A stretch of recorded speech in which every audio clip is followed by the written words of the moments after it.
Hi guys, this के Viswanathan hair. आज फिर से एक टॉपिक को लेकर आप लोगों के सामने हाजिर है। खासकर यह वीडियो माता पिता के लिए बना रहा हूँ, और दूसरा जो बेटियों पर हो रही अत्याचार जो दिखता नहीं है लेकिन हो रहा है। माँ बाप का सोचकर बच्चियाँ अपना दर्द को अंदर ही छुपा कर वो कदम उठा लेते हैं। तो वो क्या कदम है? एक्चुअली येस्टरडे मुझे एक कॉल आता है एक बच्ची का एज लगभग 20 से 22 साल की होगी। उनका तरफ से वो ये बोलती है कि भैया, मेरे घर वाले मुझे फोर्सफुली शादी कराना चाह रहे हैं, आंध्रा लेके आ गई है। मुझे शादी नहीं करना है, मुझे अपने सपने को पूरा करना है, मुझे पढ़ना है, मुझे काम करना है, अपने दम पर खड़ा होना है भैया। लेकिन घर वाले मुझे बहुत ज़्यादा फोर्स कर रहे हैं, शादी करो शादी करो शादी करो। लड़का भी दिखा दिया, ऐसे करके बोल रहे हैं। एज हो रहा है लगभग बच्ची का 20-22 साल, अभी तक दुनिया भी नहीं देखी है सही से। तो मैंने उनका बात सुना, बहुत ख़राब लगा। तो उनको बोला कि आप लेटर लिख के दो, अगर हिम्मत है लड़ने का, अगर सच में आपको लाइफ में कुछ बड़ा करना है तो आप लिख के दीजिए। तो उन्होंने लिख के दिया मुझे। तो वो लेटर को मैंने ह्यूमन राइट्स क्राइम कंट्रोल पे दे दिया, वो आगे एक्शन होगा। तब जाकर मेरे दिमाग में आया कि वो बच्ची मुझे जानती थी, तब जाकर मुझे बताया उतना हिम्मत करके। ऐसे सोसाइटी में कितने बच्चियाँ होंगी जिसका साथ ऐसे हो रहा है। हमारे भारत देश में एक लड़की का लाइफ बचपन से लेकर शादी तक का कैसे बीतता है वो मैं बताने जा रहा हूँ। बच्ची जब घर पर पैदा होता है तब खुशियों से भर जाता है घर वाले मिठाइयाँ पूरे मोहल्ले पर बांटता है, ये बोलकर कि लक्ष्मी आई है, खुशियों से भरने वाली है घर, खुशनसीब हो भगवान ने आप लोगों को लड़की दिया। बच्ची धीरे धीरे बड़ी होती है, उसका सारा खुशियों का ध्यान रखा जाता है, उसे उसके हिसाब से कपड़े, उसके हिसाब से बैग, सारी चीज़ों का ध्यान रखा जाता है। यहाँ तक कि हर घर का बेटी पापा की परी होती है, पापा की गुड़िया होती है, घर की महारानी होती है। देखिए महारानी के साथ में आगे जाकर क्या करते हैं माता पिता।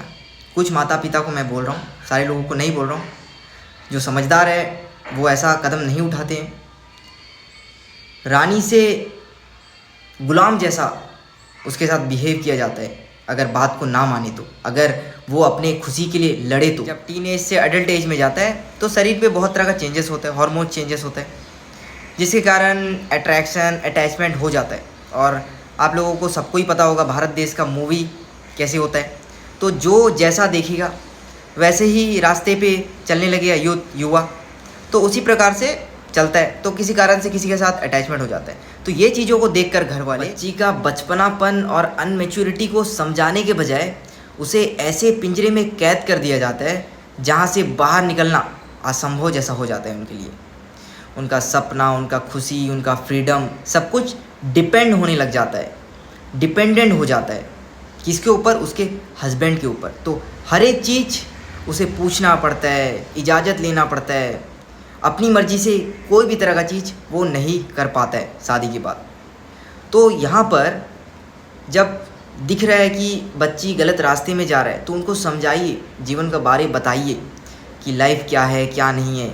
उनको समझाने के बजाय उसे और परेशानियों में डालना, ये माता पिता का गुण नहीं, ये दुश्मन का गुण है। वो माता पिता का इज्जत का बारे में सोचकर, मम्मी डैडी को दुख लगे है सोचकर, जो बोलता है वो दिल पे पत्थर रख के शादी कर लेता है। और पूरे ज़िंदगी भर वो रोते रोते बिना आंसू किसी को दिखाकर अपनी ज़िंदगी ख़त्म कर लेता है, उसका सपना को मार देता है। अगर लड़कों के साथ में ऐसा घटना घटता तो उतना गंभीर बात नहीं है, क्योंकि लड़के घर छोड़कर भाग भी जाए तो ईजिली कहीं पर भी रहकर अपनी जीवन बिता सकते हैं। लेकिन लड़कियां यहाँ पर फंस जाते हैं। अब उसे मानना ही पड़ता है। क्यों मानना पड़ता है? क्योंकि लड़कियां डिपेंड होती है अपनी माँ बाप पर। अगर वो बात को ना माने तो घर पर ही रहना है। माँ बाप का गाली सुबह शाम रात दिन उसको सुनना पड़ेगा।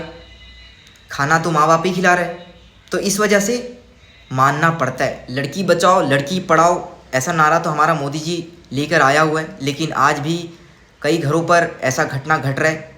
तो माता पिता को ये वीडियो को देखना चाहिए। और हर किसी को जीने का अधिकार है। बच्चा को अगर आप परवरिश किया है, बड़ा कर रहा है, तो उसे जीने का अधिकार भी दीजिए, उसे समझाइए, उसे सही रास्ते पर लेके आइए और उसको अपनी टांगों पर खड़ा होने दीजिए, ताकि वो आपका नाम, देश का नाम और खुशियों का साथ अपनी जीवन जी सके। चलिए मिलते हैं नेक्स्ट वीडियो पर। अगर वीडियो अच्छी लगी हो तो सब्सक्राइब करके जरूर जाइए।